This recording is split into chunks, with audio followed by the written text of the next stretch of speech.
like to give us extra credit. Extra credit is bad. I don't ever give extra credit. Oh, whatever. Hi. All right. You guys ready? Shh. All right, here you go. So, and I'm going to try and stay up here by the computer just to make sure that you can hear this, so I'm not going to walk around as much. But, again, these are notes. So make sure you write them. And you don't have to write the question marks. And you don't have to remember write down the remember your sketch of water part. But you do need to write that water is polar. And we should all know by now what that means. Polar means what? Okay, you have a positive and negative pole. You have a positive end and a negative end. Good, Casey O'Toole, who just said that. Just in case. I'm going to give you credit in case you're watching this with your parents.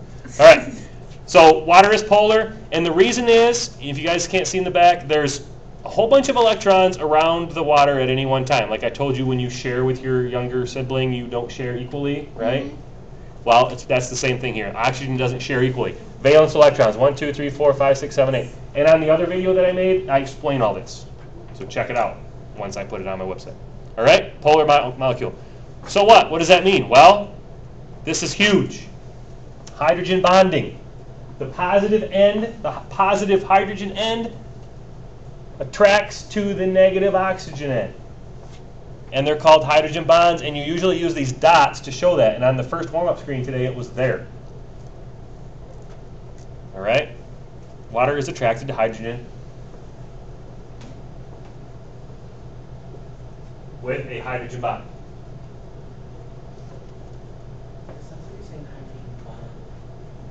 No, that's a bad word to say in school. It's a four-letter word. Wow. Okay? Hydrogen bonding.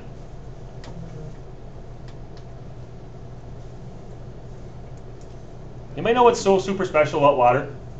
What is the one thing about water that is unique to this planet, Casey? When it freezes, it becomes really cold and becomes solid. It gets hotter. Okay, that is true, but pretty much everything can become a liquid, solid, or a gas. But what's special? Keep that same thought. What's special about water, solid, liquid, gas, and planet Earth? Katie? Katie Wallison?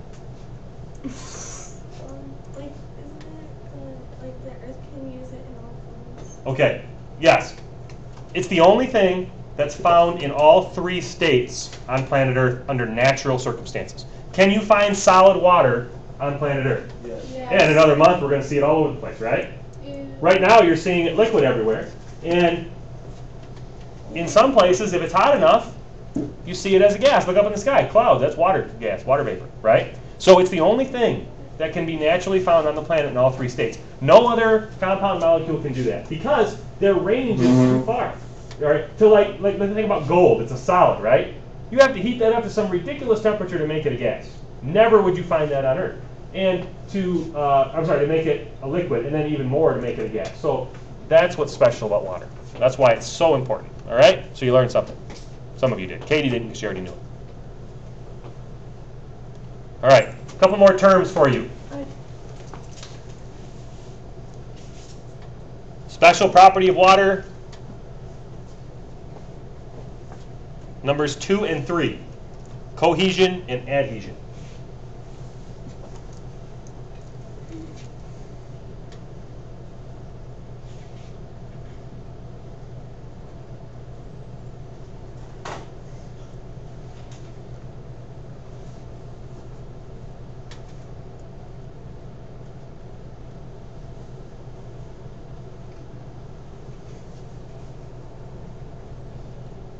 Put a little star next to cohesion and adhesion. You'll see why later.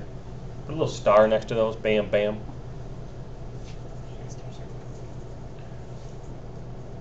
Cohesion is water being attracted to itself.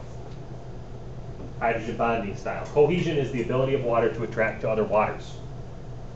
Allows it to form a skin. If you don't believe me that water has a skin, take a glass of water, put your finger on it, and just lightly push, right? It's there, all right? It's a skin. There's a skim layer of water, which is why some things can walk on it, which is why some things can float on it.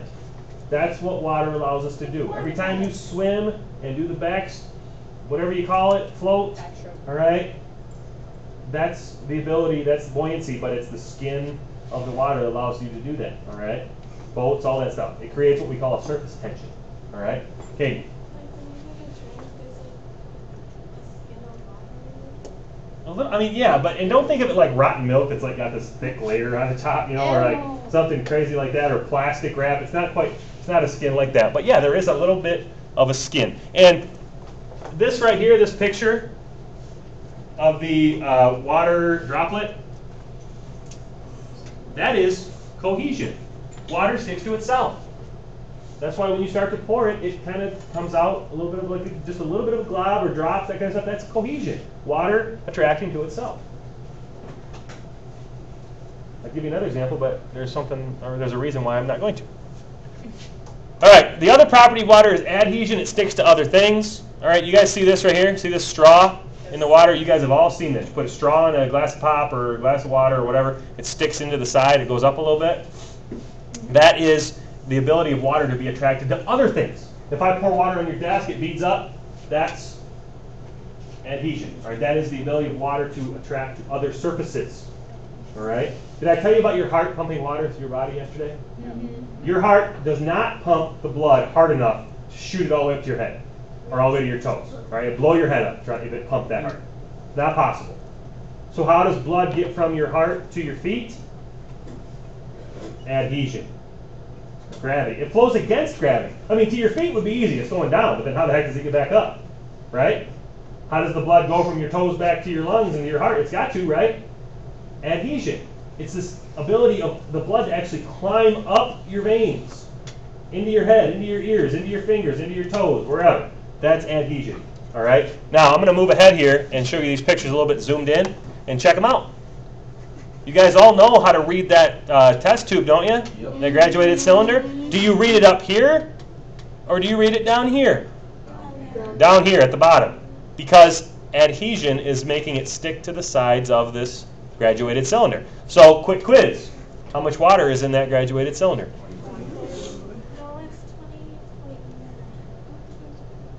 I heard 21. I heard 20.9. This one reads downward, right? So 20.5, 21, it's going to be, yeah, right down here about 20.9, almost 21. Might even be like 20.95 or something. So that's adhesion. It adheres, adhesion to the side. Okay? Yep. All right, last thing. Oh, skip that. Watch this. Oh, yeah.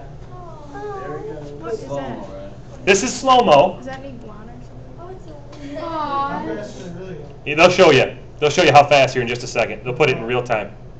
Watch this. I don't know how fast it is, but it's quick. Watch. Here he goes. Pew! What the heck? You want to see it again? Yeah.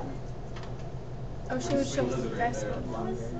And that water is deep. I mean, for the lizard. So it's not hitting the ground. It's walking on the water.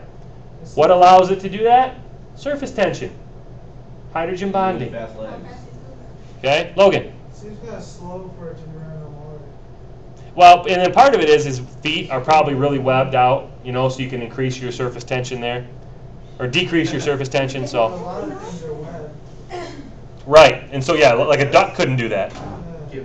So it's a combination of how light it is, how fast it's going in its feet. But if that wasn't watered, if that was something that didn't have that surface tension, then it couldn't do that. All right, water has that ability to. Those things run on weights. Yeah, probably, but when it slowed down, it's going to sink. So it'd have to be a small amount of space to cover. All right, last thing right here. We've all experienced this, and then I'm going to be done with the notes. You guys all know the best time to go swimming, right? Oh yeah, summer. But when? Let's say time of day.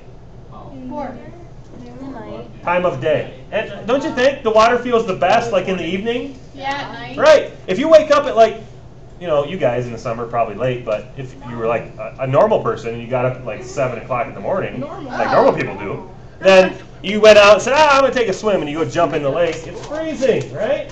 Yeah. Because water has this really special ability. that special ability is it takes a long time to warm up and takes a long time to cool down. So it holds its temperature a lot longer than most things do. And you guys know, if you go swimming like right after dark, and the air has cooled down, the water's warm, sometimes you see that steam coming up, all right, it feels good. But if you are stepping in that same sand that's right next to the water, it's cold. As soon as the sun goes down, sand's cold. Water's still warm, all right? What's the difference? It's the specific heat, all right? Before you can warm up the water, you have to break all those hydrogen bonds. You have to pull them apart. The energy goes into breaking the bonds first before it warms up the water. Yeah, it has to all get to the same thing. Yeah, right. Now, here's one, since I'm being recorded, I have to be really careful here. Don't do this at home. But if you did, which you're not going to, but if you did, take a pot full of water and you put it on the stove, right? Shh. And you turn the heat up. All right? If you walk away for a minute and come back and you put your hand in the water, is it going to burn you after 1 minute of heat? No. Probably not. No. But what if you touch the pan? Yeah, so don't do that at home. But if you did, the pan would burn you, the water would not. Right? Why? Water has a high specific heat. It takes a lot of energy to warm that water up. All right? The pan conducts the heat real fast, right? Now let's reverse that. Take the water out, it's boiling hot, pour it into another pan. Take the original pan and set it all over in the sink. Come back in 2 minutes. Put your hand in the boiling water. Gonna hurt? Yeah. Yeah. What about the pan? Probably not. It's probably cooled off by now. Loses the heat quickly. Water doesn't. Okay? Anybody have one of those outdoor wood burners at their house to heat it with? All right. A lot of times those outdoor wood burners, you put wood in the stove. Well, what it's really doing is heating water up. And then that warm water comes into your house and that heats you. Warm water is the most efficient kind of heat possible because it stays warm. It stays warm for a long time. I know somebody who has one of those, and they put the warm water running through their garage floor. And all they have to do is turn this little dial, and it lets the warm water into their garage. Their garage heats up in like 2 minutes because the floor just gets warm. The concrete just gets really warm, and all that heat just goes right up. And their garage is hot in the wintertime really quick because of that warm water coming out, the heat coming out from the concrete. Logan? Doesn't that hit the cement? No, it doesn't. It's not like in the cement. It's just below it, and no, it really doesn't because there's no water. What it is pipes. It's like copper pipes running under the concrete. So the copper pipe gets warm, and that heat goes right up through. It's really cool. And their garage is never wet in the wintertime. They pull their snowy car in, and all that warmth just evaporates all the water. So their garage is always dry. It's always warm. It's really nice. Very expensive to do that, but very nice. Okay? So, and by the way, guys, that says evening swimming, not even swimming. Even? Who wrote even swimming? Wait. I did. Everyone has, every hour has had someone do that. I mean evening swimming because that's when it's nice to go swimming. All right. Even. No, even would be no ing.